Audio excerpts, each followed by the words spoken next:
તારીખ 13 ઓગસ્ટના દિવસે આણંદ જિલ્લાના વાસદ પોલીસ સ્ટેશનની હદમાં એક લૂંટનો બનાવ બનેલો અને ગંભીર કહી શકાય એ ટાઈપનો બનાવ એટલા માટે હતો કે સીમ વિસ્તારમાં એક પરિવાર ખેડૂત પરિવાર હતું.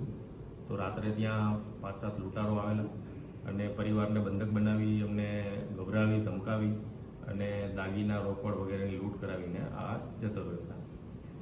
પોલીસ છે એ બીજા દિવસે ફરિયાદ જ્યારે પોલીસને મળી, પોલીસે ફરિયાદ દાખલ કરી, ડિટેક્શન કરવા માટે પ્રયત્ન કર્યો, પરંતુ સીમ વિસ્તાર હતો એટલે ટેકનિકલ એવિડન્સ બીજા મળવા મુશ્કેલ હતા. આમ છતાં બી પોલીસ પ્રયત્ન કરી રહી હતી. એ દરમિયાન એક ટીમ જે વાસદમાં ગામમાં તપાસ કરી રહી હતી, તો સાંજે એમને એક એવા જાગૃત નાગરિક મળ્યા કે જેમણે પોલીસને એક ક્લુ આપી અને એક માહિતી આપી કે મેં આ વિસ્તારમાં ગઈકાલે સાંજે એક અજાણી ગાડી જોઈ હતી.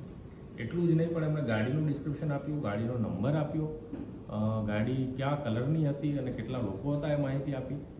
તો એના આધારે પોલીસે એ જે રીતે કોન્ફિડન્સથી વાત કરી રહ્યા હતા, પોલીસે તપાસ કરી અને ટેકનિકલ એવિડન્સ બીજા શોધ્યા અને 24 કલાકની અંદર જે લૂંટના ખરેખર આરોપી હતા એને પકડી લીધા. લૂંટનો મુદ્દામાલ મળી આવ્યો અને જ્યારે આરોપી પકડાયા ત્યારે ખબર પડી કે એ જ ગાડી હતી જેની માહિતી પેલા જાગૃત નાગરિકે આપેલી. આ જાગૃત નાગરિક શ્રી વિષ્ણુભાઈ રાઠોડ જે છે એમનું એટલા માટે અમે આજે અહીંયા ઓફિસે બોલાવીને સન્માન કર્યું. જો આવા નાગરિકો સમાજમાં વધુ હોય તો પોલીસની જરૂર જ ન રહે, હું તો ત્યાં સુધી કહું છું. અને આવા ડિટેક્શન, આવા લૂંટ, આવા કોઈ પણ ગંભીર બનાવો છે એમાં અમને ખૂબ જ મદદ મળે છે. તમામ નાગરિકોને પણ અમે અપીલ કરીએ છીએ કે આવી કોઈ માહિતી આપણી પાસે હોય તો સામે ચાલીને પોલીસને આપો. ફરી એક વખત અમે વિષ્ણુભાઈનો ખૂબ ખૂબ આભાર માનીએ છીએ. એમની જાગૃતતાના કારણે, એમની સતર્કતાના કારણે અને ખાસ કરીને એમની સતેજ જે હતા કે નંબર સહિતની વિગતો એમણે જે યાદ હતી ને પોલીસ સાથે એમણે તાત્કાલિક શેર કરી, એના કારણે જ અમે આરોપીને પકડી શક્યા છીએ. આરોપીને જ્યારે પકડ્યા ત્યારે એ બી ખબર પડી કે આ આરોપીઓ એકદમ રીઢા હતા.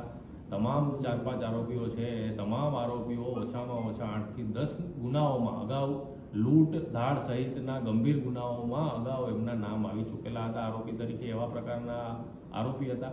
એટલે જો આ સમયસર અમને જાગૃત નાગરિકની મદદ ન મળી હોત તો કદાચ આ આરોપીઓને થોડો વધુ સમય છે એ આવી કુપ્રવૃત્તિ કરવાનો મોકો મળી શક્યો હોત, જે આ નાગરિકના કારણે નહીં મળ્યો અને પોલીસ છે એમને તાત્કાલિક પકડી શકી છે. ફરી એક વખત અમે અભિનંદન આપીએ છીએ શ્રી વિષ્ણુભાઈને અને તમામ લોકોને, નાગરિકોને અપીલ કરીએ છીએ કે આવી જ રીતે પોલીસની સાથે